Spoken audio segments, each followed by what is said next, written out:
दोस्तों एक बार फिर से मैं आपके लिए UP police SI form fill up 2025 की अपडेट लेके आ चुके हैं। किस तरह से आप UP police sub inspector platoon commander के 4543 पदों के लिए अपने फॉर्म अप्लाई कर सकते हो। स्टेप बाय स्टेप कंप्लीट जानकारी आपको इस वीडियो में दी जाएगी। लास्ट डेट की अपडेट है, केवल आज ही का दिन शेष रह गया है। आपके लिए आज अंतिम मौका है ऑनलाइन आवेदन करने का। 11 सितंबर 2025 यानी कि आज रात 11:59 तक आप अपना फॉर्म अप्लाई कर सकते हो। केवल आपके पास आज का दिन शेष है, अंतिम मौका है। आज रात मध्य रात्रि तक आप अपना फॉर्म अप्लाई कर सकते हो। फॉर्म अप्लाई करते समय अगर आपके सामने कोई भी टेक्निकल प्रॉब्लम आ रही है तो उसका हल आपको इस वीडियो में दिया जाएगा। ऑनलाइन आवेदन करते समय आपको कोई भी ऐसी गलती या फिर मिस्टेक नहीं करनी होगी जिसको करने से आपका फॉर्म रिजेक्ट हो सकता है। आवेदन करते समय आपको कोई भी ऐसी गलती या फिर मिस्टेक नहीं करनी होगी जिसको करने से आपका फॉर्म रिजेक्ट हो सकता है। फॉर्म अप्लाई करते समय आप अपने एजुकेशनल क्वालिफिकेशन की डिटेल किस प्रकार से फिल करोगे, किस तरह से आप अपनी पोस्ट प्रेफरेंस दोगे, किस तरह से आप यहाँ पर अपना लाइव फोटो कैप्चर करोगे, डॉक्यूमेंट सिग्नेचर कैसे और कितने केबी में आपको अपलोड करने होंगे, फीस पेमेंट करते हुए रजिस्ट्रेशन से लेकर प्रिंट तक आपको किस तरह से अपना फॉर्म अप्लाई कर लेना होगा। पूरी जानकारी के लिए आपको ये वीडियो शुरू से लेके एंड तक बिना स्किप किए हुए देखनी होगी। इस वीडियो को कंप्लीटली देखने पर आपके सभी सवाल और डाउट क्लियर होंगे। तो चलिए दोस्तों, बिना कोई वक्त गंवाए शुरू करते हैं UP police SI form fill up की पूरी जानकारी। फॉर्म भरने से पहले आपको सबसे पहले हमारी वेबसाइट आईएनडी सरकारी नौकरी के इस पेज पर विजिट करना होगा, जिसका लिंक आपको नीचे description plus first comment box में मिल जाएगा। और हमारे इस पेज पर विजिट करके आप यहां से यूपी पुलिस एसआई का फॉर्म अप्लाई कर सकते हो। उत्तर प्रदेश पुलिस की ओर से sub inspector platoon commander male female के लिए 4543 वैकेंसीज निकाली गई है, जिसके लिए ऑनलाइन आवेदन करने का अंतिम मौका है। केवल आज ही का दिन शेष है। आज मध्य रात्रि तक आप अपना फॉर्म अप्लाई कर सकते हो। 9300 से 34800 सैलरी है। ग्रेजुएट डिग्री से आप अप्लाई कर सकते हो। एज लिमिट 21 से 28 वर्ष है। फीस यूआर ईडब्ल्यूएस ओबीसी के लिए 500, एससी एसटी के लिए 400, जो कि आप ऑनलाइन मोड से पेमेंट कर सकते हो। सिलेक्शन होगा रिटन एग्जाम फिजिकल टेस्ट के आधार पे। फिजिकल की कंप्लीट डिटेल आप यहां से चेकआउट कर ले। ऑनलाइन अप्लाई कर सकते हो। यूपी जॉब लोकेशन है UPPRPB.in, ये इसकी ऑफिशियल वेबसाइट है जिससे आप फॉर्म फिल कर सकते हो। इंपोर्टेंट लिंक सेक्शन के अंतर्गत नोटिफिकेशन पीडीएफ लिंक पर क्लिक करके आप इसके पीडीएफ डाउनलोड कर सकते हो, जिसमें आपको category wise post wise vacancies की जानकारी मिल जाएगी। Qualification, age limit, age relaxation की जानकारी आप चेकआउट कर ले। एग्जामिनेशन पैटर्न आपको यहाँ पर दिया गया है सब्जेक्ट वाइज। उसके बाद में फिजिकल क्राइटेरिया की डिटेल जैसे कि हाइट, चेस्ट और रनिंग आपको कितनी करनी होगी। उसके बाद में जैसे आप इस पीडीएफ को स्क्रॉल डाउन करोगे तो यहाँ पर रजिस्ट्रेशन से रिलेटेड आपको जानकारी मिल जाएगी, जैसे कि आपको लाइव फोटो कैप्चर कैसे करना होगा, कैसे अपने हस्ताक्षर आपको अपलोड करने होंगे, डॉक्यूमेंट किस प्रकार से आपको अपलोड करने होंगे।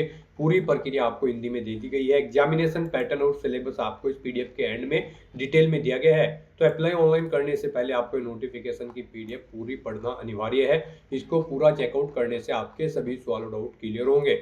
ये ऑफिशियल नोटिफिकेशन की पीडीएफ चेकआउट करने के बाद आपको अप्लाई ऑनलाइन लिंक पर क्लिक करना होगा, तो आपके सामने ऑनलाइन आवेदन करने का ये ऑफिशियल पोर्टल ओपन हो जाएगा। यहाँ पर पोर्टल ओपन होते ही आपको कुछ इंस्ट्रक्शन प्रोवाइड कराए गए हैं। आपको यहाँ पर इन्हें केयरफुली रीड कर लेना है। ये आपके ओटीआर के बारे में इंस्ट्रक्शंस आपको दिए गए हैं कि कैसे आपको ओटीआर करते हुए इन चीज़ों का ध्यान रखना है। तो इन इंस्ट्रक्शन को केयरफुली रीड करें। उसके बाद यहाँ पर आप ओके के इस ऑप्शन पर क्लिक करें और गाइज फिर आपके सामने यहाँ पर कुछ इस तरह से इंटरफेस शो होगा। यहाँ पर गाइज अगर आपने पहले से अपना वन टाइम रजिस्ट्रेशन कंप्लीट कर रखा है, अब यहाँ पर यूपी पुलिस की भर्ती में अप्लाई करने के लिए वन टाइम रजिस्ट्रेशन रिक्वायर्ड कर दिया है। यहाँ पर आपको यूपी पुलिस की किसी भी भर्ती पर अप्लाई करने के लिए अपना वन टाइम रजिस्ट्रेशन करना होगा। उसके बाद आपको फॉर्म अप्लाई करना है। यहाँ पर अगर आपने पहले से अपना वन टाइम रजिस्ट्रेशन कंप्लीट कर रखा है तो यहाँ पर आपको लॉगिन के सेक्शन में आना है और यहाँ पर आप login with account, login with Aadhaar ID या फिर लॉगिन विद डिजी लॉकर, इन ऑप्शन में से किसी भी ऑप्शन का यूज करते हुए लॉगिन करके अपने फॉर्म अप्लाई कर सकते हो। और गाइज अगर आप यहाँ पर 2025 से किसी भी भर्ती के लिए फर्स्ट टाइम अप्लाई करने जा रहे हो यूपी पुलिस की, तो यहाँ पर आपको अपना वन टाइम रजिस्ट्रेशन करना है। उसके लिए यहाँ पर आपको create your one time registration OTR account का ये अलग से सेक्शन दिया गया है। यहाँ पर आने के बाद गाइज आपको रजिस्टर हियर की इस टैब पर क्लिक करके अपना ओटीआर करना है। तो यहाँ पर जैसे ही आप रजिस्टर हियर की स्टेप पर क्लिक करेंगे आपके सामने कुछ इस तरह से इंटरफेस ओपन होगा। अब यहाँ पर आपको अपनी बेसिक डिटेल्स प्रोवाइड कराते हुए अपना OTR कंप्लीट कर लेना है। यहाँ पर पहले आपको अपनी कॉन्टैक्ट डिटेल देनी है, फिर आपको अपना वेरिफिकेशन करना है, उसके बाद आपको अपनी पर्सनल इंफॉर्मेशन देनी है और अपना पासवर्ड क्रिएट करते हुए यहाँ पर आपको अपना OTR कंप्लीट कर लेना है। यहाँ पर सबसे पहले आपको अपना ईमेल एड्रेस एंटर करना है, अपना मोबाइल नंबर यहाँ पर आपको एंटर करना है और फिर आपको जनरेट ईमेल OTP और जनरेट मोबाइल OTP के इन ऑप्शन पर क्लिक कर देना है। उसके बाद आपके रजिस्टर्ड ईमेल ID और मोबाइल नंबर पर OTP आएंगे, वो OTP आपको यहाँ पर एंटर करने हैं और फिर गाइज आपको यहाँ पर वेरीफाई एंड प्रोसीड के इस ऑप्शन पर क्लिक कर देना है।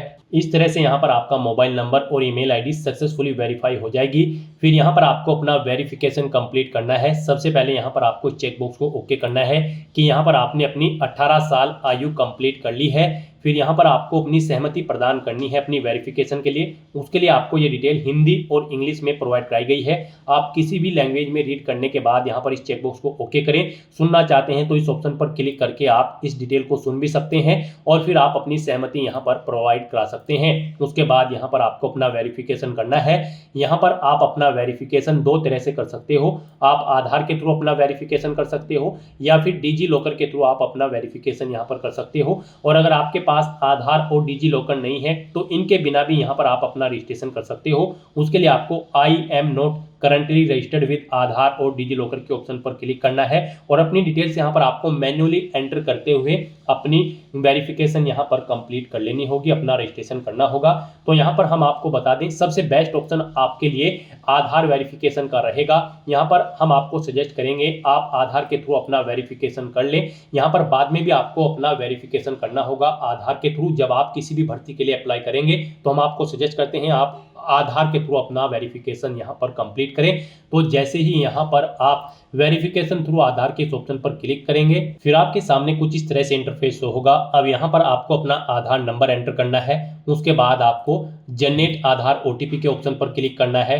फिर आपके रजिस्टर्ड मोबाइल नंबर पर एक OTP आएगा जिससे आपका आधार कार्ड लिंक है, वो OTP आपको यहाँ पर एंटर करना है और फिर गाइज आपको वेरीफाई एंड प्रोसीड के इस ऑप्शन पर क्लिक करते हुए आधार के थ्रू अपना वेरिफिकेशन कंप्लीट कर लेना है। इस तरह से यहाँ पर आपका आधार वेरिफिकेशन सक्सेसफुली कंप्लीट हो जाएगा। फिर यहाँ पर आपको अपनी नेशनलिटी सिलेक्ट कर लेनी है इंडिया।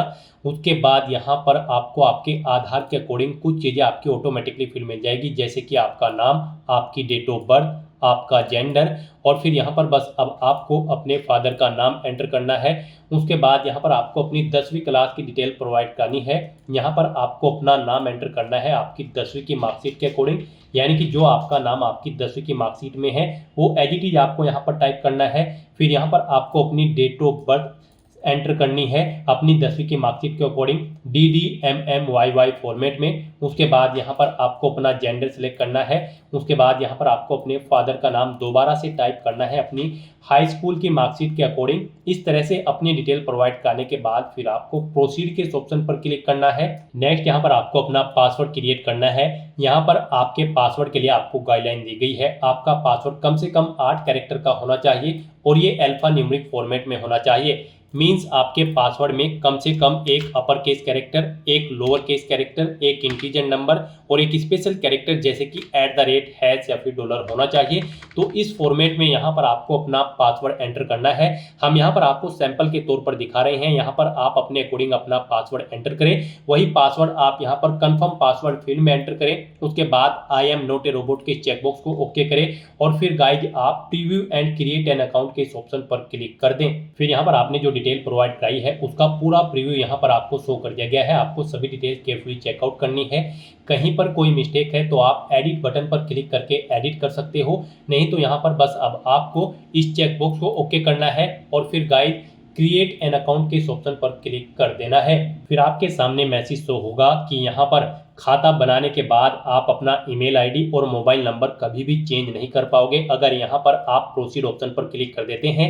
और अगर आप चेंज आउट करना चाहते हैं तो इस मैसेज को कट करें और एडिट करके अपना मोबाइल नंबर या फिर ईमेल आईडी आप चेंज कर सकते हैं। तो यहाँ पर अगर सभी चीज़ें ओके हैं तो अब यहाँ पर आपको प्रोसीड के इस ऑप्शन पर क्लिक कर देना है। इस तरह से यहाँ पर आपका यूपी पुलिस की इस वेबसाइट पर 1 टाइम रजिस्ट्रेशन सक्सेसफुली कंप्लीट हो चुका है।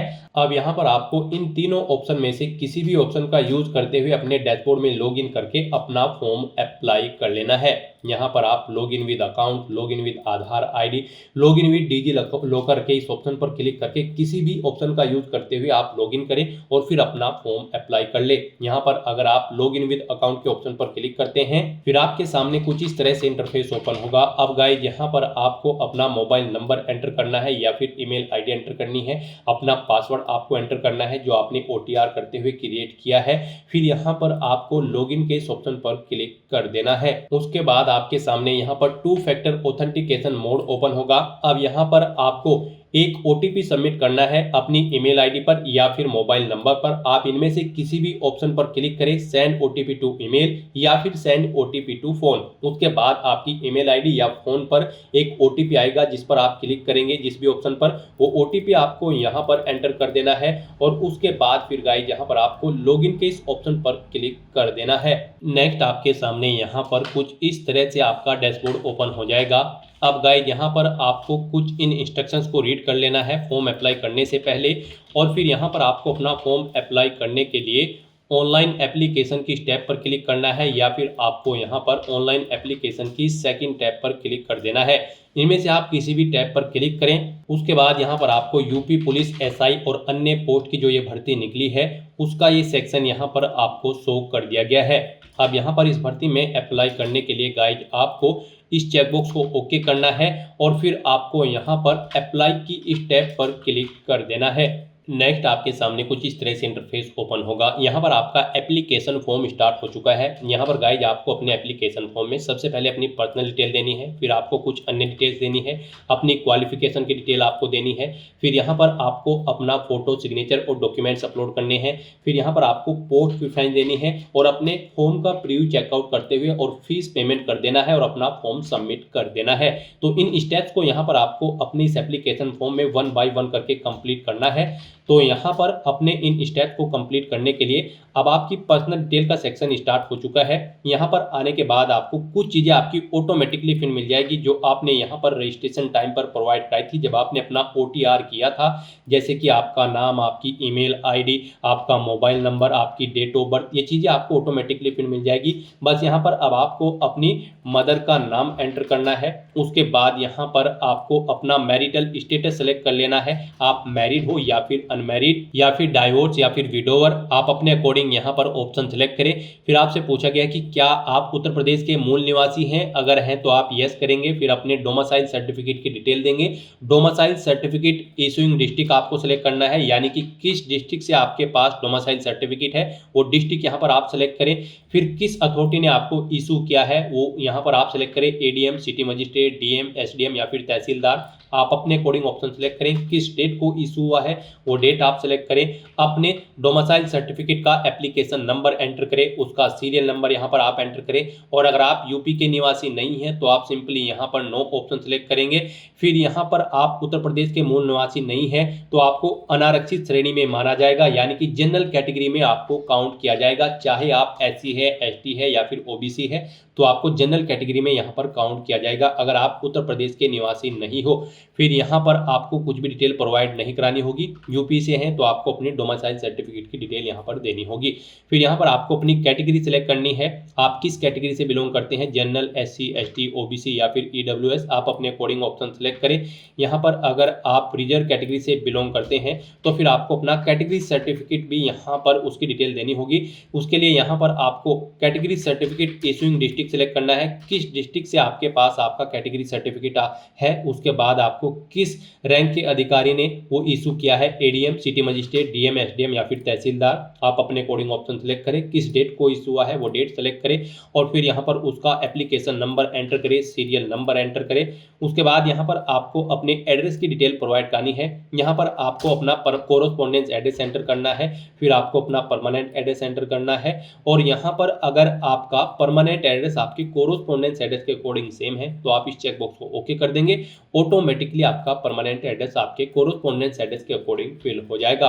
उसके बाद यहाँ पर आपको अपना होम डिस्ट्रिक्ट सेलेक्ट करना है, अपना स्टेट सेलेक्ट करना है, फिर अपना डिस्ट्रिक्ट आपको सेलेक्ट कर लेना है। स्टेट के अकॉर्डिंग यहाँ पर आपको आपका डिस्ट्रिक्ट शो कर दिया जाएगा। इस तरह से अपनी ये सभी डिटेल्स प्रोवाइड कराने के बाद गाइज फिर आपको सेव के इस ऑप्शन पर क्लिक करना है, अपनी सभी डिटेल्स को यहाँ पर सेव कर देना है और उसके बाद आपको नेक्स्ट के इस ऑप्शन पर क्लिक कर देना है। नेक्स्ट यहाँ पर आपको अपनी कुछ और डिटेल्स प्रोवाइड करानी है। यहाँ पर आपसे पूछा गया है कि क्या आप स्वतंत्रता संग्राम सेनानी आश्रित हैं, अगर हैं तो आप यस करेंगे और फिर उसकी डिटेल देंगे।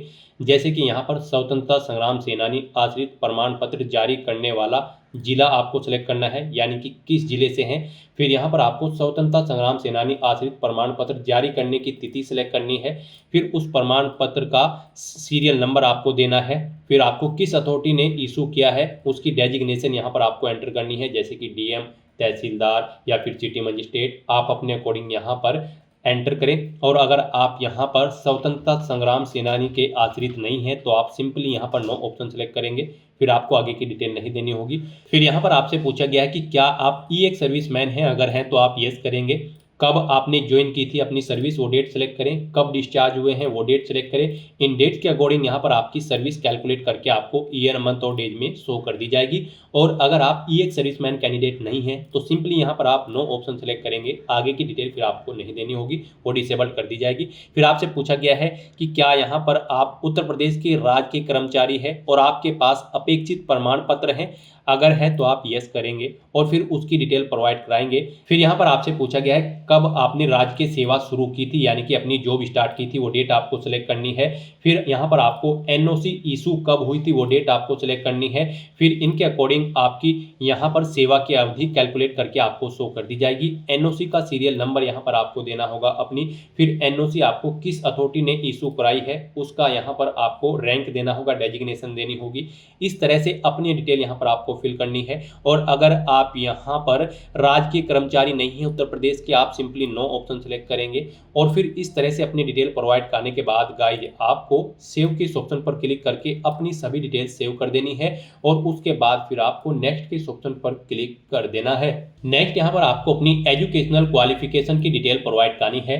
गाइज यहाँ पर यूपी पुलिस सब इंस्पेक्टर और प्लाटून कमांडर की इस भर्ती में पार्टिसिपेट करने के लिए आपके पास ग्रेजुएट डिग्री होनी जरूरी है, किसी वेल रिकॉग्नाइज्ड यूनिवर्सिटी से, या फिर इसके इक्विवेलेंट क्वालिफिकेशन होनी चाहिए। ग्रेजुएशन आपकी किसी भी डिसिप्लिन में हो, यहाँ पर आप एलिजिबल हैं, अप्लाई कर सकते हैं। तो यहाँ पर अब आपको अपनी क्वालिफिकेशन की डिटेल देनी है। सबसे पहले यहाँ पर आपको अपनी 10वीं क्लास की डिटेल प्रोवाइड करनी होगी जो कि मैंडेटरी है। फिर आपको अपनी 12वीं क्लास की डिटेल प्रोवाइड करनी है, वो भी मैंडेटरी है। और उसके बाद आपको अपनी डिग्री की डिटेल यहाँ पर प्रोवाइड करनी है, ग्रेजुएट डिग्री की या फिर इसके इक्विवेलेंट अगर आपके पास कोई क्वालिफिकेशन है तो उसकी डिटेल आपको देनी होगी।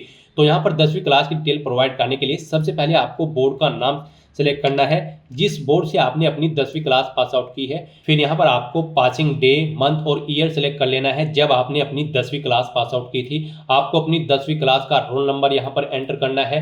फिर आपको अपनी 10वीं क्लास का जो सर्टिफिकेट है उसका सीरियल नंबर यहाँ पर एंटर करना है और उसके बाद फिर आपको ऐड की ऑप्शन पर क्लिक करके अपनी 10वीं क्लास की डिटेल को यहाँ पर ऐड कर देना है। इस तरह से यहाँ पर आपको अपनी 10वीं क्लास की डिटेल ऐड कर देनी है। यहाँ पर इसमें अगर आप एडिट करना चाहते हैं तो आप पेंसिल के इस ऑप्शन पर क्लिक करें और एडिट कर लें। इसे डिलीट करना चाहते हैं तो डिलीट के इस ऑप्शन पर क्लिक करके आप इसे डिलीट भी कर सकते हैं। इस तरह से यहाँ पर आपकी 10वीं क्लास की डिटेल ऐड हो चुकी है। अब यहाँ पर आपको अपनी 12वीं क्लास की डिटेल ऐड करनी है। उसके लिए यहाँ पर आपको 12th स्टैंडर्ड और इक्विवेलेंट आपको इस टैब पर क्लिक करना है और यहाँ पर अब आपको अपनी 12वीं क्लास की डिटेल को ऐड कर देना है। इसे भी आपको सेम ऐसे ही ऐड करना है जैसे आपने 10वीं क्लास की डिटेल ऐड की है।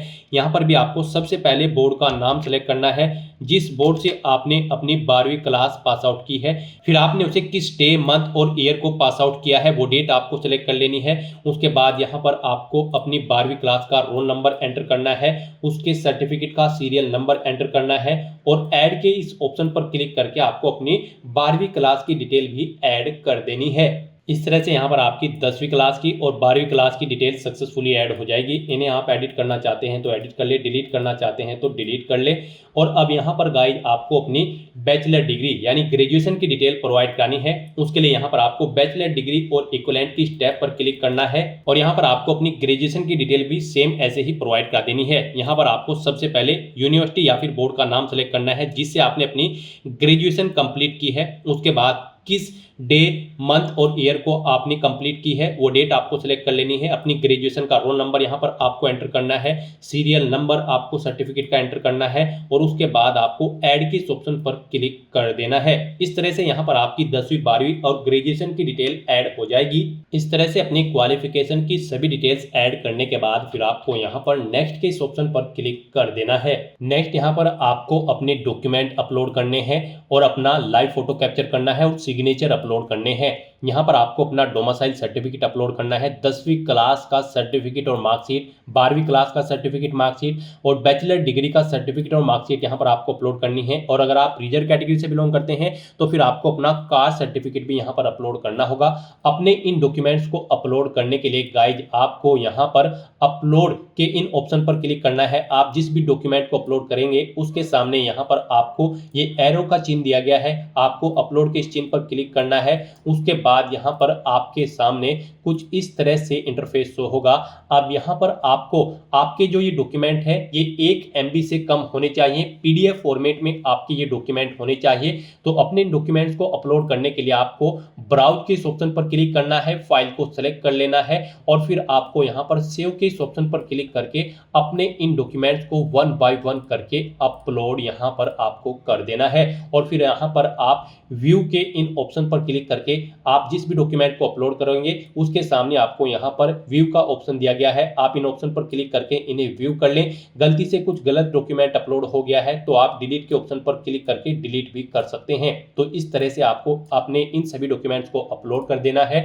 उसके बाद यहाँ पर आपको अपना लाइव फोटो कैप्चर करना है। इसके लिए भी आपको गाइडलाइन दी गई है। यहाँ पर जब आप अपना लाइव फोटो कैप्चर करेंगे अपने वेब कैमरा या फिर मोबाइल फोन से तो यहाँ पर आपका जो फोटो होगा वो बिना टोपी बिना चश्मे के होना चाहिए। फ्रंट व्यू आपका बिल्कुल बेस्ट होना चाहिए। यहाँ पर जब आप अपना फोटो कैप्चर करेंगे तो आपके चेहरे की विशेषताएं स्पष्ट होनी चाहिए। किसी भी वस्तु जैसे मास्क, बाल, कपड़ा, छाया, आभूषण आदि से ढका नहीं होना चाहिए। चेहरे के मुख्य भाग जैसे कि माथा, आंखें, नाक और ठुड्डी बालों, कपड़ों या छाया से ढके नहीं होने चाहिए। यहाँ पर अगर आप चश्मा पहनते हैं तो फोटो में चश्मे पर चमक प्रतिबिंब नहीं होना चाहिए और आंखें आपकी स्पष्ट रूप से दिखाई देनी चाहिए जब आप अपना लाइव फोटो कैप्चर करेंगे। और आपको ये भी सुनिश्चित करना होगा कि फोटो की जो पृष्ठभूमि है वो साफ और सादी हो, जिसमें कोई भी ध्यान भटकाने वाली चीज या वस्तु न हो, यानी कि आपके फोटो का बैकग्राउंड प्लेन होना चाहिए, व्हाइट। यहाँ पर अपना लाइव फोटो कैप्चर करने के लिए आपको कैप्चर लाइव इमेज के इस ऑप्शन पर क्लिक करना है। फिर यहाँ पर आपके सामने कुछ इस तरह से इंटरफेस शो होगा। गाइज आपको इस सर्कल के अंतर्गत अपना हेड रखना है, अपना प्रॉपर पोजीशन में सर आपको इस सर्कल के अंतर्गत लाना है। अपनी आंखों को यहाँ पर आपको ब्लिंक करना है और फिर आपको कैप्चर के ऑप्शन पर क्लिक करते हुए अपना लाइव फोटो यहाँ पर कैप्चर कर लेना है। साथ ही साथ यहाँ पर आपको कुछ रिजेक्टेबल एग्जाम्पल भी दिए गए हैं। आप यहाँ पर सैंपल ऑफ फ्यू रिजेक्टेबल फोटोज के इस ऑप्शन पर क्लिक करें, यहाँ से आप चेकआउट कर सकते हो। इन फॉर्मेट्स में यहाँ पर आपके फोटो रिजेक्टेबल होंगे और इस फॉर्मेट में आपका फोटो यहाँ पर एक्सेप्टेबल होगा।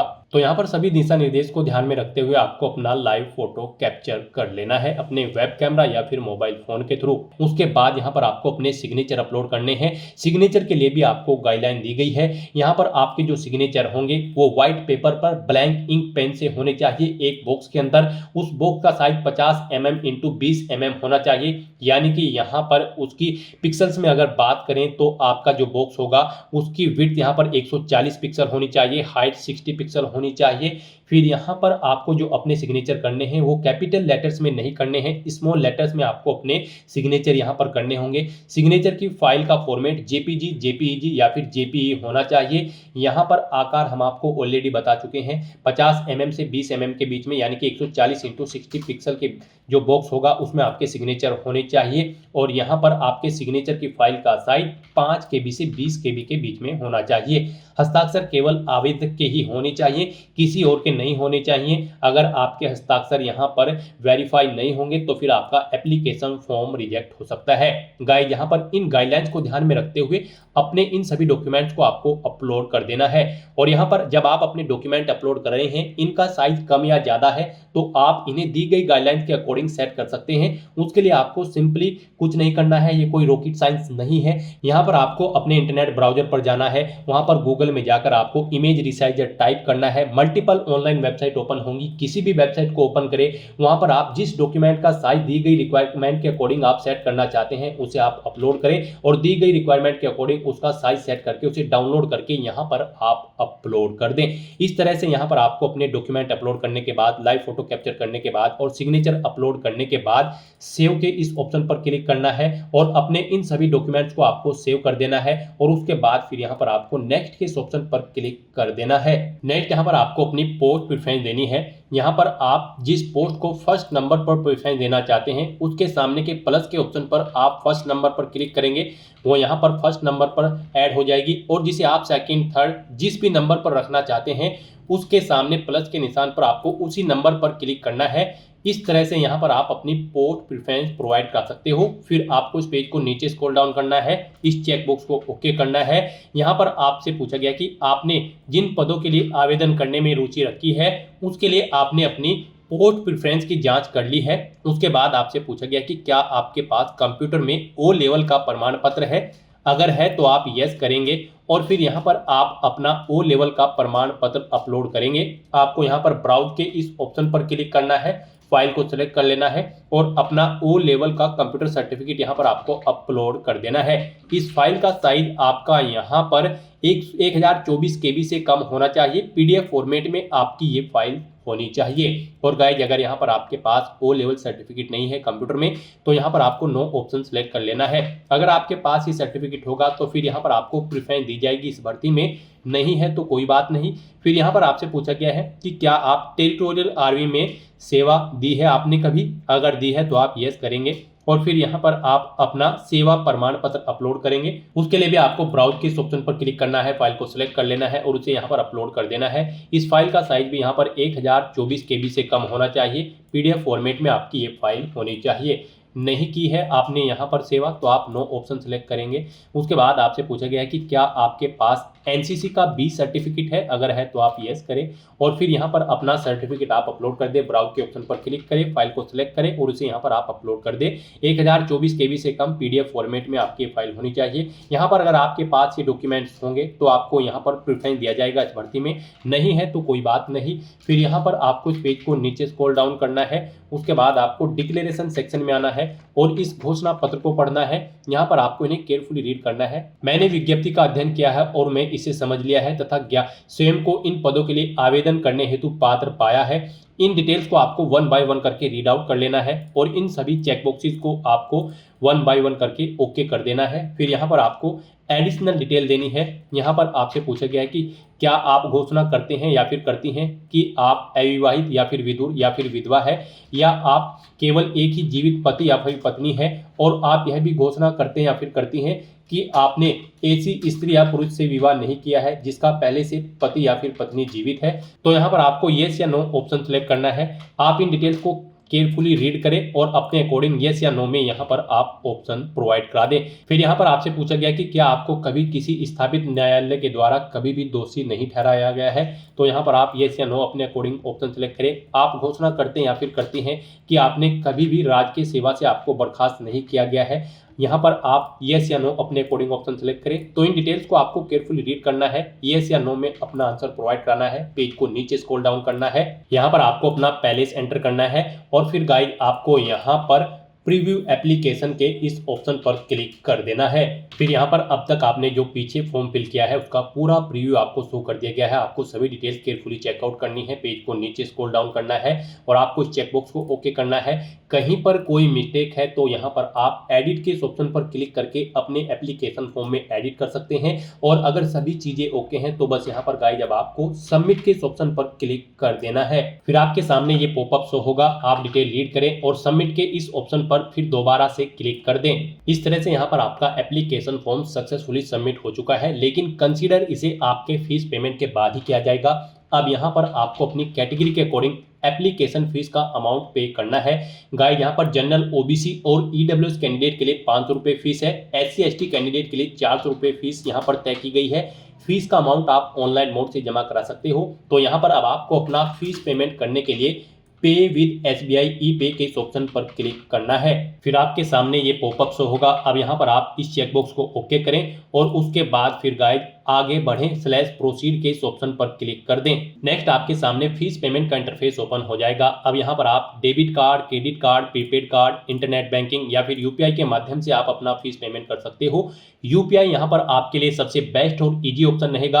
आप यूपीआई के ऑप्शन पर क्लिक करें और यहाँ पर अगर यूपीआई आईडी के थ्रू फीस पेमेंट करना चाहते हैं तो आप एंटर यूपीआई आईडी के ऑप्शन पर क्लिक करें। यहाँ पर आप अपनी यूपीआई आईडी एंटर करें और वैलिडेट यूपीआई आईडी के ऑप्शन पर क्लिक करते हुए अपना फीस पेमेंट कर दे यूपीआई आईडी के थ्रू। और अगर आप यूपीआई आईडी के थ्रू फीस पेमेंट नहीं करना चाहते हैं, क्यूआर कोड के थ्रू फीस पेमेंट करना चाहते हैं, तो यहाँ पर आप यूपीआई क्यूआर के ऑप्शन पर क्लिक करें। फिर यहाँ पर आप पे नाउ के ऑप्शन पर क्लिक करें। उसके बाद यहाँ पर आपको ये क्यूआर कोड शो कर दिया जाएगा। आप इसे अपने यूपीआई से स्कैन करें और अपना फीस पेमेंट कर दें। सक्सेसफुली फीस पेमेंट करने के बाद यहाँ पर आपके एप्लीकेशन फॉर्म की सभी टास्क कंप्लीट हो जाएगी। उसके बाद आपको अपने एप्लीकेशन फॉर्म का एक हार्ड कॉपी प्रिंट आउट ले लेना है फ्यूचर यूज के लिए, फ्यूचर रेफरेंस के लिए। फिर यहाँ पर आप अपने डैशबोर्ड में आकर अपने एप्लीकेशन फॉर्म का स्टेटस चेकआउट कर सकते हो कि आपका एप्लीकेशन फॉर्म यहाँ पर सक्सेसफुली सबमिट हो चुका है या फिर नहीं। और यहाँ से भी आप व्यू एप्लीकेशन के इस ऑप्शन पर क्लिक करके अपने एप्लीकेशन फॉर्म का एक हार्ड कॉपी प्रिंट आउट ले सकते हो फ्यूचर यूज के लिए, फ्यूचर रेफरेंस के लिए। तो दोस्तों ऐसे आप यूपी पुलिस सब इंस्पेक्टर और प्लाटून कमांडर के 4543 खाली पदों को भरने के लिए अपने फॉर्म अप्लाई कर सकते हो स्टेप बाय स्टेप, बिना कोई मिस्टेक किए हुए। आज की इस वीडियो में बस इतना ही। आई होप ये वीडियो आपको पसंद आई होगी। अगर पसंद आई हो तो इसे लाइक और शेयर करें। चैनल पर नए हो तो इसे सब्सक्राइब कर लें। Thanks for watching.